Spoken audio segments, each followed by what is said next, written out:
اللہم صلی علی سیدنا مولانا محمد معدن الجود والکرم وآلہ وصحبہ وبارک وسلم۔ حمد و صلاۃ کے بعد اللہ تعالیٰ اپنے بندوں سے بڑی ہی محبت فرماتا ہے۔ بغیر طلب کے، بغیر دعا کے رزق، مال، اولاد، صحت، عافیت، دوست، احباب، ماں باپ، یہ سب نعمتیں اللہ بغیر طلب کے بندوں کو عطا فرماتا ہے۔ اللہ تبارک و تعالی اپنے بندوں کے حق میں رحمت والے فیصلے کرتا ہے، درگزر والا معاملہ فرماتا ہے۔ جگہ جگہ قرآن مجید میں اللہ تعالیٰ نے اپنے بندوں پر رحمت کرنے کا ذکر فرمایا ہے۔ ان اللہ یغفر الذنوب جمیعا، فرمایا بے شک رب تمہارے سارے ہی گناہ معاف فرما دے گا، تم نا امید نہ ہونا، وہ معاف کر دے گا تمہیں۔ قرآن مجید میں فرمایا ان اللہ بالناس لرؤوف الرحیم، بے شک اللہ اپنے بندوں پر بڑا ہی مہربان اور نہایت ہی رحم کرنے والا، رؤوف اور رحیم ہے، بڑا مہربان ہے، کرم فرماتا ہے۔ اللہ تعالیٰ اپنے بندوں سے بڑا جلد راضی ہو جاتا ہے، وہ اپنے بندوں کو بہت زیادہ مشقت میں نہیں ڈالتا، وہ اپنے بندوں سے اپنی نعمتوں کا بدلہ نہیں چاہتا، بہت سخت مشقت والی عبادتیں نعمتوں کے بدلے نہیں چاہتا، وہ بڑی جلدی رحم فرماتا ہے۔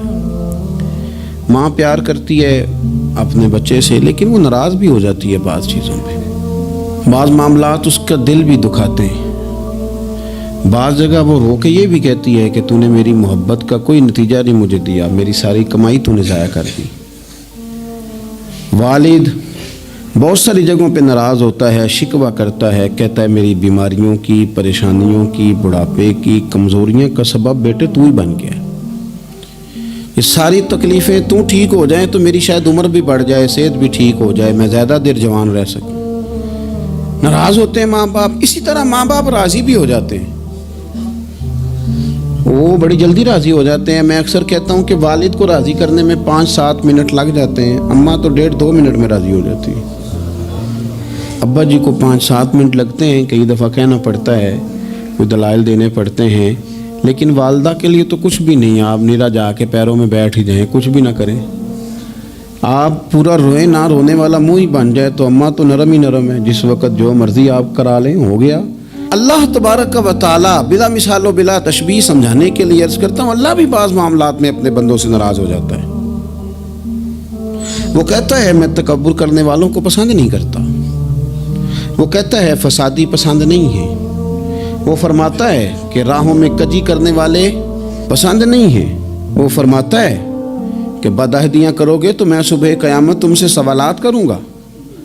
اللہ تبارک و تعالیٰ بہت ساری چیزوں کو ناپسند کرتا ہے، ناراض ہو جاتا ہے، بلکہ نبی پاک صلی اللہ تعالیٰ علیہ وسلم نے فرمایا تم بات کرتے کرتے کوئی ایسا جملہ بول دیتے ہو کہ رب اتنا ناراض ہوتا ہے کہ تمہیں پتہ بھی نہیں ہوتا، تمہارے لیے جہنم کا فیصلہ کر دیتا ہے۔ اس لیے پہلے تولو پھر بولو، خود اپنے لفظوں کی تو تم پہرے داری کرو نا کہ میں کیا کہہ رہا ہوں، کوئی ایسا جملہ، کوئی ایسی بات وارث شاہ مان کری نہ وارثاں دا، کوئی ایسی بات نہ تمہاری زبان سے نکلے۔ اور حضور یہ بھی فرماتے ہیں کہ اس کا دوسرا پہلو بھی ہے، بعض اوقات تم بات کرتے ایسا جملہ کہتے ہو وہ اتنا راضی ہوتا ہے کہ تمہارے لیے جنت کا فیصلہ فرما دیتا ہے۔ مسلمان کو اب یہ حکم ہے، اس ساری گفتگو کا نتیجہ یہ ہے کہ وہ اپنے جذبات پر، خیالات پر، نگاہوں پر، زبان پر، کانوں پر تھوڑی توجہ دے، بے لگام نہ بنے، بے ترتیب نہ بنے، جو طبیعت میں آئے کر نہ گزرے، تھوڑا سا نہ سوچے سمجھے اور تھوڑا سنبھل کے چلے، کبھی ان کاموں کی طرف نہ جائے جن سے رب ناراض ہو جاتا ہے، ان کاموں کی طرف بڑھے جن سے اللہ راضی ہوتا ہے۔ میرے نبی پاک صلی اللہ تعالی علیہ وآلہ وسلم نے ارشاد فرمایا، بعض احادیث میں لفظ یہ ہیں کہ اللہ اپنے بندوں کو دیکھ کے مسکراتا ہے جو اس کی شان کے لائق ہے۔ جس ترتیب سے ہم مسکراتے ہیں، جس ترتیب سے ہم روتے ہیں، جس ترتیب سے ہم کسی بات کا اظہار تشکر کرتے ہیں، خدا ان باتوں سے پاک ہے۔ اب بہت ساری حدیثوں میں آیا کہ وہ مسکراتا ہے، تو کیا مطلب ہے مسکرانے کا؟ تو علماء تفسیر نے لکھا ہے مسکرانے کا مطلب یہ ہے کہ وہ بڑا ہی راضی ہوتا ہے اپنے بندے سے، بڑا راضی ہوتا ہے، یہ مطلب ہے۔ ایک تو مسکرانے کا مطلب یہ کہ وہ بڑا راضی ہو گیا، بڑا راضی ہو گیا، وہ مسکرا دیا اپنے بندے پہ۔ اور ایک اس کا معنی خود نبی پاک صلی اللہ تعالی علیہ وسلم نے بیان فرمایا۔ مسند امام احمد بن حنبل میں حدیث ہے، حضور سید عالم علیہ السلام سے صحابہ نے پوچھا یا رسول اللہ شہید تو بڑے لوگ ہوتے ہیں، شہیدوں میں افضل کون ہے؟ تو اللہ کے حبیب علیہ الصلوۃ والسلام فرمانے لگے وہ والا بندہ جو ڈٹ گیا تھا کافروں کے مقابلے میں، وہ ہلا نہیں، پوری طرح ڈٹ کے جو لڑا وہ شہداء میں افضل ہے۔ حضور فرماتے ہیں وہ جنت کے بالا خانوں میں سیر کرے گا اور رب اسے دیکھ کے مسکرائے گا، رب اسے دیکھ کے مسکرائے گا، اللہ تعالیٰ مسکراتا ہے اسے دیکھ کے۔ اور اگلے جملے میں حضور نے وضاحت کر دی، فرمایا جب رب دنیا میں کسی پر مسکراتا ہے نا تو اس کا معنی یہ ہے کہ قیامت میں پھر اللہ اسے حساب کوئی نہیں لے گا۔ جس پر اللہ دنیا میں مسکرا دیا اس سے کوئی حساب، تو وہ کام ڈھونڈنے چاہیے نا جس سے اللہ مسکرائے۔ ویسے کبھی ہم ایسا کرتے ہیں کہ نہیں کہ کسی کو راضی کیا جائے؟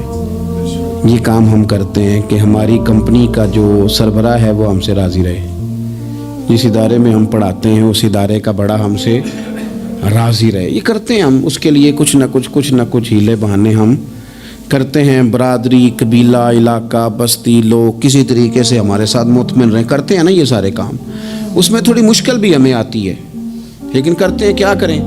گھر میں بھی کئی دفعہ ایسا ماحول بنانا پڑتا ہے۔ چلیں ایک اور میٹھی مثال دیتے ہیں، زیادہ سمجھ میں آئے گی۔ چھوٹا بچہ خوش رہے، آپ اس کے لیے محنت نہیں کرتے، وہ چھوٹا ہے، اس کو خوش کرنا فرض ہے ابا پہ، لیکن وہ کہتا ہے کہ میں نے موٹر سائیکل لینا ہے، چھوٹا ہے چلا ہی نہیں پائے گا، تو ابا پھر اسے راضی کرتا ہے، کہتا ہے بیٹے چھوٹا سائیکل لے لے، چل میں تجھے اڑانے والا جہاز لے دیتا ہوں۔ مقصود کیا ہے کہ اس کو ناراض نہیں کرنا، یہ روئے نہ، اس کا دل نہ ٹوٹے۔ ہو یارو سنو نا میں کیا کہہ رہا ہوں، اگر چھوٹے بچے کے لیے وہ چیزیں ڈھونڈتے ہو، میرے ابا جی نا اپنے نواسے کے لیے کھلونا لے کے آئے تو بچہ بڑا ہی کھیلا، تو ابا جی کہنے لگے لو پیسے پورے ہو گئے میرے، بچے کو پسند بڑا ہے نا، پیسے پورے کر چھڑے نے، دیکھو نا جی کتنا اس کو راضی ہوا ہے۔ تو انسان کیا کرتا ہے کہ کوشش کرتا ہے چھوٹا بچہ بھی ناراض نہ ہو، تو وہ چیزیں وہ ڈھونڈتا ہے کہ اس کو کیا پسند ہے، چاکلیٹ لے جاؤں، فلاں چیز لے جاؤں، آئس کریم لے جاؤں۔ تو ایک بچے کے لیے، گھر کے لیے،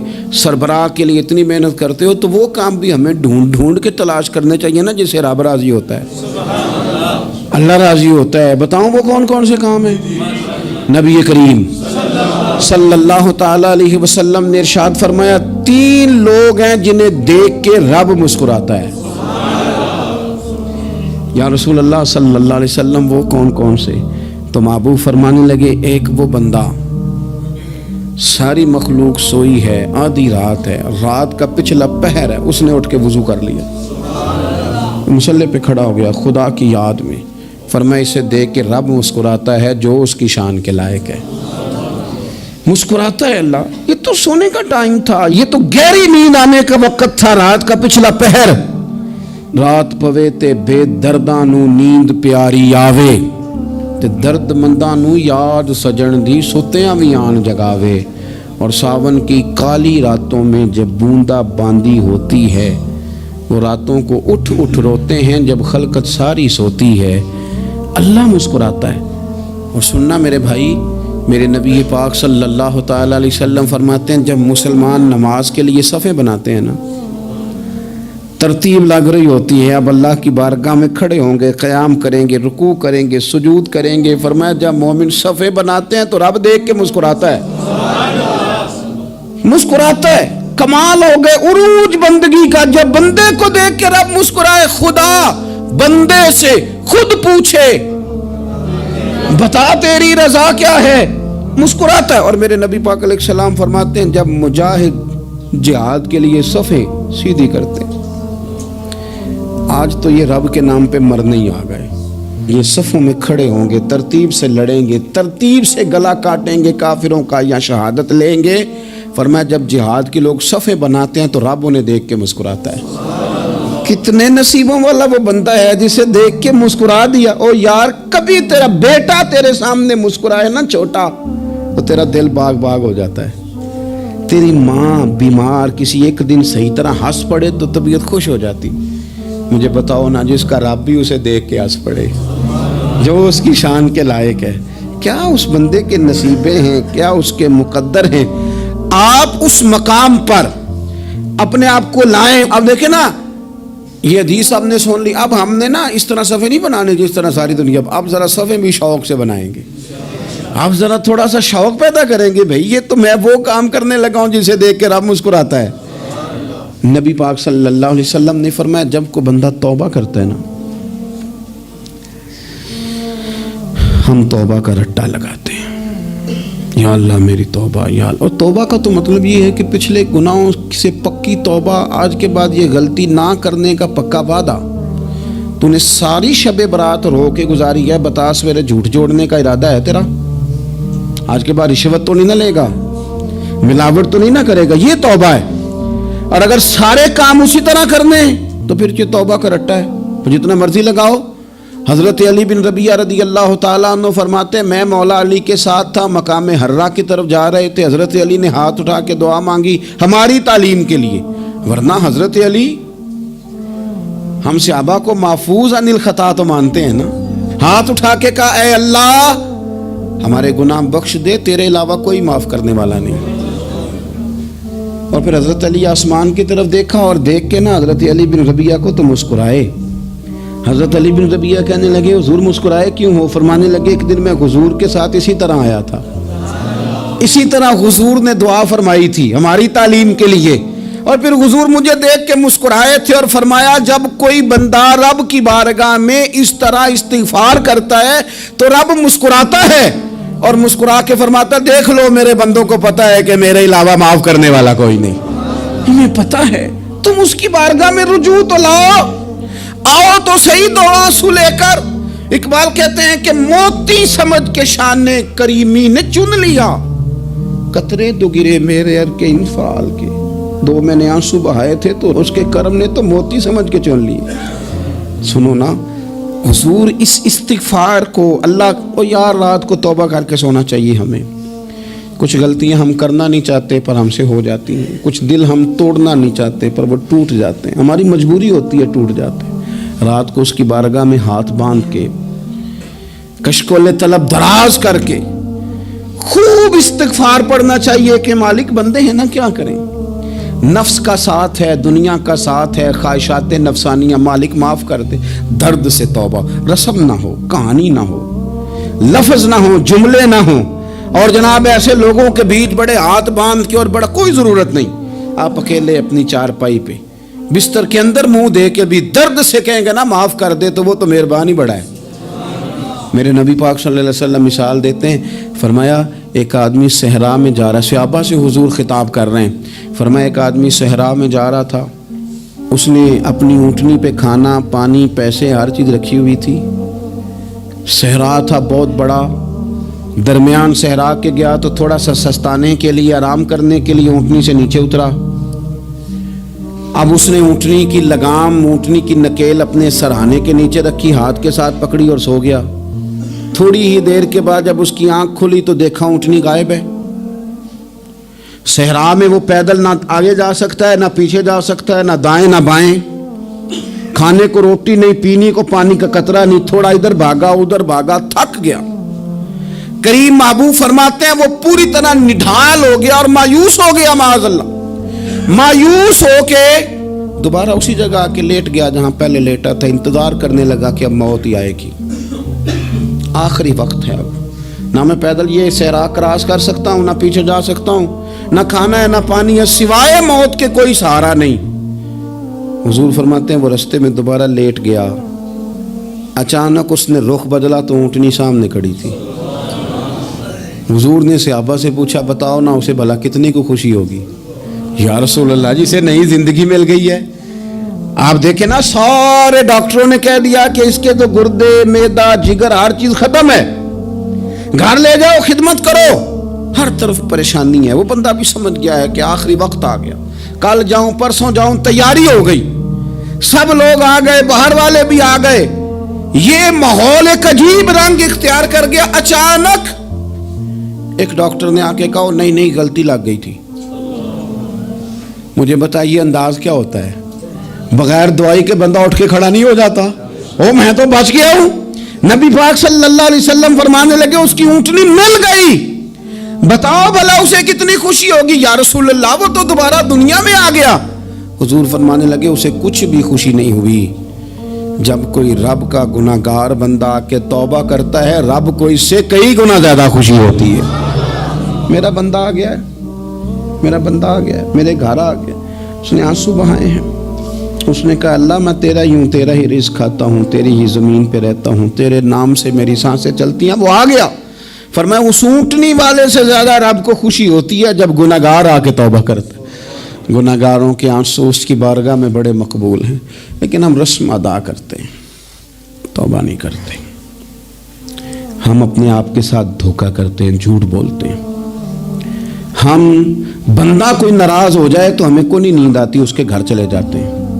ہم اپنے سارے رشتوں کو, تعلقات کو مینٹین کر کے رکھنے کے عادی ہیں. ہمیں پتہ ہے کہ وہاں میں نہیں جا سکا تو بیٹا بھیجتا ہوں, فلاں شادی پہ میں نہیں جا سکا تو بھتیجا بھیجتا ہوں, بھائی بھیجتا ہوں. ہر تعلق کا ہم نے خیال رکھا کوئی روٹھ نہ جائے. لیکن کمال ہے نا, یہ نہیں سوچا کہ اگر رب روٹھ گیا تو جب وہ روٹھ جائے نا تو سارے رشتے بھی بندے کے پاس موجود ہوں تو کوئی کارآمد نہیں ہوتا. پھر کروڑوں روپیہ جیب میں ہوں تو ڈاکٹروں کی دوائیاں اثر نہیں کرتی. وہ روٹھ جائے تو پھر انسان اس طرح سے پھسلتا ہے کہ بڑے بڑے اس کے پاس دروازے ہوتے ہیں پر کسی جگہ اس کا ہاتھ نہیں لگتا. خدا را خیال کریں, دنیا روٹتی ہے تو روٹھ جائے, رب رسول ناراض نہ ہونے پائیں, اس کا خیال کریں. حضور فرماتے ہیں وہ مسکراتا ہے, اسے خوشی ہوتی ہے جب کوئی اس کا بندہ اس کی طرف رجوع کرتا ہے. میرے عزیزو, رسول پاک صلی اللہ تعالی علیہ وسلم نے ان لوگوں کے تذکرے کیے جنہیں دیکھ کے رب مسکراتا ہے.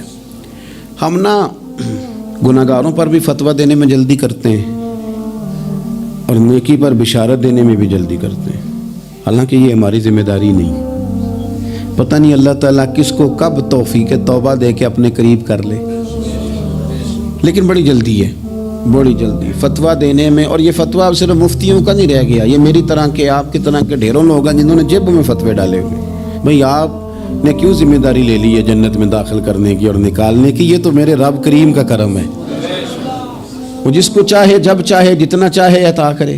لیکن کچھ لوگ نا بڑے پکے ہو گئے ہیں کہ شاید جو میں سوچ رہا ہوں وہی درست ہے. کبھی کبھی کچھ چیزیں عجیب بھی ہوتی ہیں, لہذا خدا کی رحمت پر بھروسہ کر کے بات کرنی چاہیے, اپنی مرضی کے فتوے نہیں داغنے چاہیے. وہ دیکھو جی فلانا بندہ یوں کر رہا ہے, آپ کو پتہ ہی نہیں پوری بات کا, آپ کو علم ہی نہیں پوری بات کا. حضرت بہاءاللہ نقشبند بخاری رحمت اللہ علیہ فرماتے ہیں میں حج کرنے گیا تو وہاں میں نے ایک آدمی کو کروڑوں کا کاروبار کرتے دیکھا تو میرے دل میں خیال ہے یہاں بھی اللہ اللہ کرنی چاہیے تھی, دنیا داری کر رہا ہے. لیکن فرماتے ہیں حج سے فارغ ہوئے تو میں نے دیکھا وہی بندہ سارا کچھ رب کی بارگاہ میں خیرات کر رہا ہے, اور سینکڑوں غریب حاجی ہیں جن کو پورے پورے خرچے دے رہا ہے. تو میں نے وہی اپنی سوچ سے توبہ کی کہ میں کہاں تھا.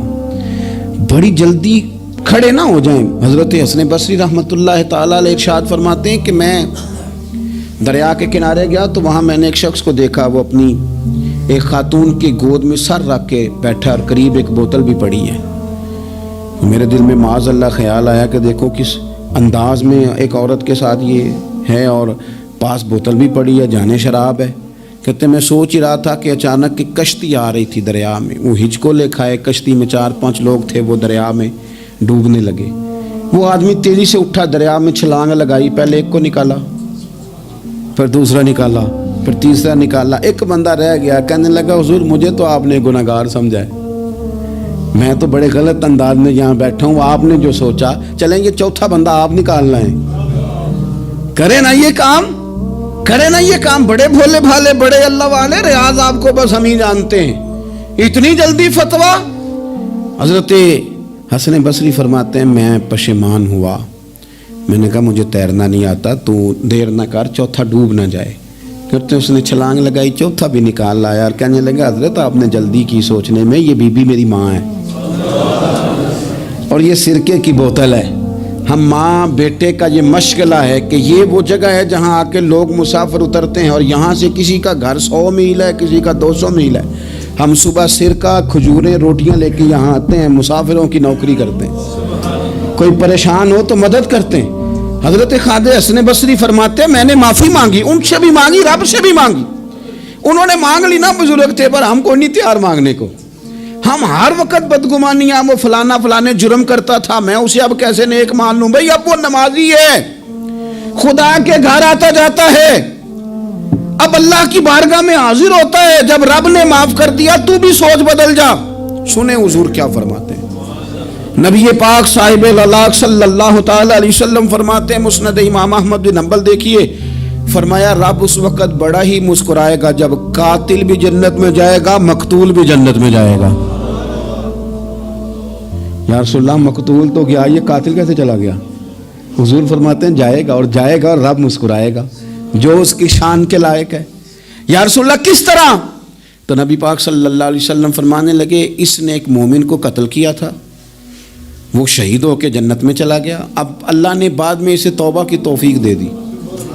پہلے اس نے کلمہ پڑھا، پھر یہ میدان میں اترا، کافروں سے لڑا، یہ شہید ہوا، اور رب نے اسے بھی جنت دے دی۔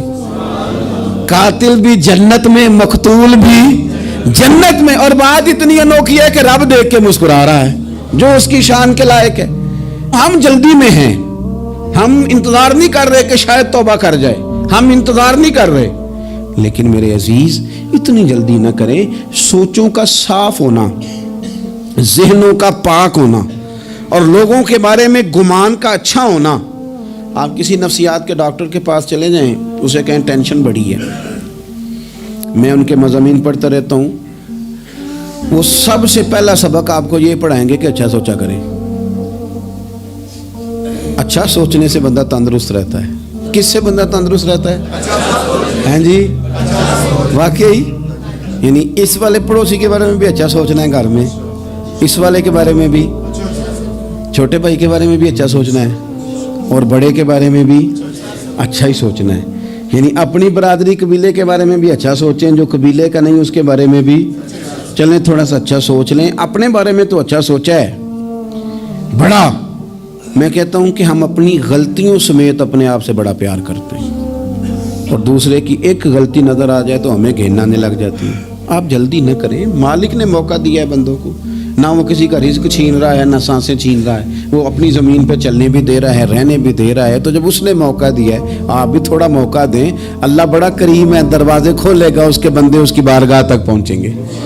بدگمانیاں، اور پھر بدگمانیوں کا عروج، اور اس لیول تک جا کے بات کر دینے کا جہاں سے خوف آئے کہ یار یہ بات نہیں کرنی چاہیے تھی۔ رسول کائنات سرور دو عالم صلی اللہ تعالی علیہ وسلم فرماتے ہیں کہ اللہ مسکراتا ہے۔ دیکھو ہمارے ہاں نا ایک اور بھی مسئلہ بن گیا ہے، میں نے کچھ لوگوں کو نا پکا، میرے پیارے ہیں، محبت ہے مجھے، تو میں چونکہ آپ میری کلاس ہیں، میں مشاہداتی اور تجرباتی باتیں بھی کر لیتا ہوں، اسی کی روشنی میں کئی دفعہ گفتگو بھی تیار کرتا ہوں۔ کچھ لوگوں نے نا پکا ذہن بنا لیا یہ کہنے کا کہ ہاتھ بڑا تنگ ہے، پکا، آپ جس وقت پوچھ لیں ان کا ہاتھ اور بڑا ہی زیادہ تنگ ہے۔ آپ یقین کریں، بہن کا جو خامند ہے وہ کہہ رہا ہے جا حصہ لے کے آ، تیرے بھائیوں کی کمائی تو نہیں، تیرے ابا کی ہے، لے کے آ۔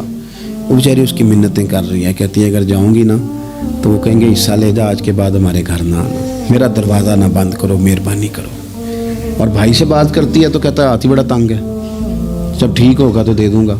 نہ کریں یہ ظلم، ہمارے اپنے تڑپتے رہتے ہیں اور ہماری دولتیں اندر پڑی رہتی ہیں، ہمارے اپنے چھوٹی چھوٹی ضروریات کے لیے پریشان ہوتے ہیں، لیکن ہم بڑے بڑے بہانے ہیں ہمارے پاس، کہتے ہیں یہ نکما ہے، یہ نکھٹو ہے، یہ کام نہیں کرتا، اس میں فلانا ہے، بے فلانا ہے، بلہذا میں نے نہیں ساتھ چلنا۔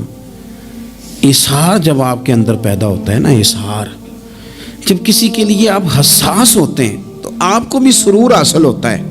نہ کریں یہ کام کہ آپ کو اللہ نے وسعت دی ہے اور ہر وقت آپ ہاتھ تانگ ہونے کا رونا رو رہے ہیں، ہر وقت آپ یہ کہہ رہے ہیں میں بڑی آزمائش میں ہوں، جب خدا نے آپ پہ نہیں ڈالی تو اتنے جھوٹ بولنا صرف اس لیے کہ میرے پیسے بچ جائیں، صرف اس لیے کہانی سنانا کہ حالات میرے بڑے خراب ہیں کہ کوئی بندہ میرے سے کوئی تھوڑا بہت قرض نہ مانگ لے۔ سنو، نبی پاک صلی اللہ علیہ وسلم کے پاس مہمان آ گیا، بخاری مسلم ہے، حضور نے ازواج مطہرات کے گھروں میں پیغام بھیجا، کچھ چیز ہے ضیافت کے لیے؟ یا رسول اللہ کچھ بھی نہیں، یہ دو جہاں کے شاہ ہیں اور پاس کچھ رکھتے نہیں، دو جہاں کی نعمتیں ہیں ان کے خالی ہاتھ میں۔ یا رسول اللہ کوئی چیز بھی نہیں۔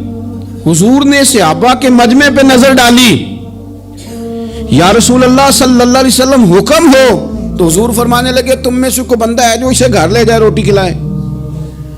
ایک صحابی اٹھے فوراً، حضور میں لے کے جاتا ہوں کھانا کھلاتا ہوں۔ فرماتے ہیں میرے گھر میں صرف بچوں کا کھانا تھا،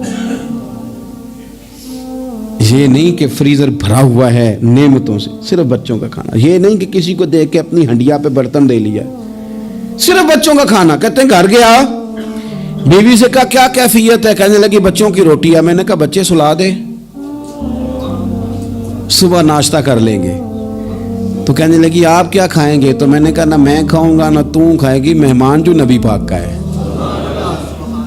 کہا اچھا، اب ذرا تجویز دیکھو میاں بیوی کی سوجھی آپس میں۔ کہتے ہیں کھانا لگا دینا، کیونکہ ایک آدھ بندے کا کھانا ہے۔ اپنی غربتوں کا ہر جگہ اظہار کرنا، رونا رونا، یہ دیکھو غربت کیسے چھپائی جا رہی۔ اس کو کہا نہیں کہ چل تو تھوڑا رحم کھا، تو آیا ہے تو تھوڑا رحم کھا، یہ نہیں کہا۔ کہا اٹھ کے نا تو کھانا رکھنا اور اٹھ کے نا چراغ ٹھیک کرنے کے بہانے بجھا دینا۔ ہم دنیا والوں کے سامنے کیوں اپنے دکھ بیان کریں؟ ہم جو کہیں گے رب رسول کی بارگاہ میں کہیں گے۔ تو نا چراغ ٹھیک کرنے کے بہانے، اہلیہ اٹھی، کھانا دینے کے بعد چراغ ٹھیک کرنے کے بہانے بجھا دیا۔ خامد بھی ہاتھ چلاتے رہے، بیوی کبھی برتن رکھتی کبھی اٹھاتی، پتہ چلے کہ کھانا کھا رہے ہیں، کھانا کھایا جا رہا ہے۔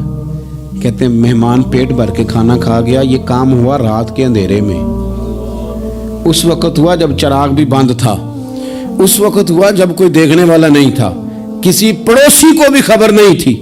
فرماتے ہیں صبح کے اجالے میں اس مہمان کو لے کے مسجد نبوی میں نے قدم رکھا تو نبی کریم نے فرمایا رات جو تم نے کام کیا ہے نا، اسے دیکھ کے میرا رب بڑا مسکرایا ہے، اللہ بڑا مسکرایا ہے۔ اللہ تر دامنی پہ شیخ ہماری نہ جائیے، ہم دامن نہ چھوڑ دیں تو فرشتے وضو کریں۔ یہ شان ہے صحابہ کی۔ نبی کریم علیہ السلام نے فرمایا رب رات مسکرایا تیرا یہ انداز دیکھ کے، اور اس نے قرآن نازل کیا وَيُؤْثِرُونَ عَلَىٰ أَنفُسِهِمْ وَلَوْ كَانَ بِهِمْ خَصَاصَةٌ۔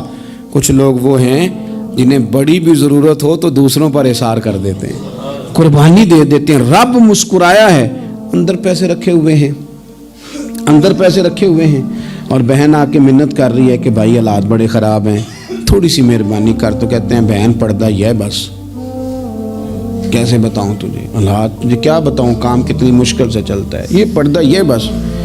بہرحال اگر تو نے کہا ہے نا 50,000 تو میں زیادہ نہیں کوئی 20 کو دے دوں گا تجھے، وہ بھی خاصی نیکی کر کے، وہ بھی بتا سکھا کے۔ رات اماں پہ علیحدہ سے احسان چڑھاؤں گا، ابا پہ علیحدہ سے چڑھاؤں گا کہ تمہاری بیٹی کے ساتھ تعاون کر رہا ہوں، سارے علاقے کو ویسے ہی بتاؤں گا۔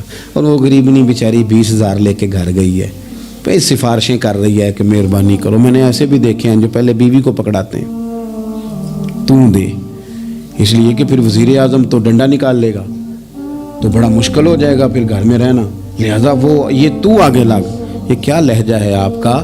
یہ تو کسی کو بھی دیں تو چھپا کے دینے کا حکم ہے، کسی کو بھی دیں تو ہمیں حکم یہ ہے کہ سیدھے ہاتھ سے دینا ہے، الٹے کو خبر۔ اور یہ جو بالکل ہی اپنے ہیں ان پر تو پردہ پوشی آپ کے لیے ویسے ہی ضرورت تھی۔ میرے عزیز رب مسکراتا ہے۔ میرے نبی پاک علیہ السلام نے یہ اعمال ہمیں بتائے جن پر اللہ مسکراتا ہے، خوش ہوتا ہے۔ اور بعض لوگوں کو حضور نے نامینیٹ کیا، حضرت سعد بن معاذ رضی اللہ تعالیٰ عنہ عظیم صحابی تھے۔ یہ وہ خوبصورت صحابی ہیں جن کے جنازے کو کندھا میرے نبی پاک نے عطا فرمایا، حضور نے کندھا عطا فرمایا۔ کمال ہو گئی، نرخ بازار محبت کا انوکھا ہی ہو گیا، خود خریداروں میں شامل آ کے مولا ہو گیا۔ حضور نے کندھا دیا۔ حضرت سعد بن معاذ رضی اللہ تعالیٰ عنہ کا جب جنازہ اٹھا، ان کی والدہ رو پڑی، بڑے درد سے روئی، ماں تھی نا، ان کی آواز جب حضور تک گئی تو نبی پاک نے فرمایا آنسوؤں کو روک لے، آواز کو کم کر لے، تیرے بیٹے کی تو جب روح پرواز ہوئی ہے تو رب مسکرایا ہے، جس کے آنے پہ رب راضی ہو مسکرا دے جو اس کی شان کے لائق ہے۔ یہ تو وہ لوگ ہیں کہ جن کے جانے پر نا رب، وہ کسی نے کہا تھا کہ میرے مرنے پہ ہر سو شور مچ جائے گا، دیکھو گے میرے مرنے پہ ہر سو شور تمہیں پتہ چل جائے گا جب ہم جائیں گے، میرے مرنے پہ ہر سو شور مچ جائے گا دیکھو گے، اور کہنے الوداع سرکار خود تشریف لائیں گے۔ اور درویش کہنے لگے بعد مرندے مکھڑا میرا ہو جاوے جے تازہ، پھر سمجھ لینا محبوب میرے نے آن پڑے ہے جنازہ، اور عاشق کا جنازہ ہے ذرا دھوم سے نکلے اور محبوب کی گلیوں سے ذرا گھوم کے نکلے۔ فرمایا کہ ان کے تو جانے پہ رب کریم، اور حضور نے ایک دعا بھی دی۔ حضرت ابو طلحہ، حضرت طلحہ رضی اللہ تعالیٰ عنہ صحابی تھے، ان کا وصال ہو گیا تو حضور نے دعا بھی دی۔ فرمایا یا اللہ جب میرا طلحہ ہے نا تو اس سے مسکرا کے بات کرنا، یہ تجھ سے مسکرا کے بات کرے جو تیری شان کے لائق ہے۔ تو اللہ تعالیٰ غائب درجے راضی ہوتا ہے۔ ایک دفعہ پھر بات دہراتا ہوں، جو میدان میں ڈٹ کے شہید ہو رب اسے دیکھ کے مسکراتا ہے، اسے میں بھی فرما دے آخر دعوایا ان الحمدللہ۔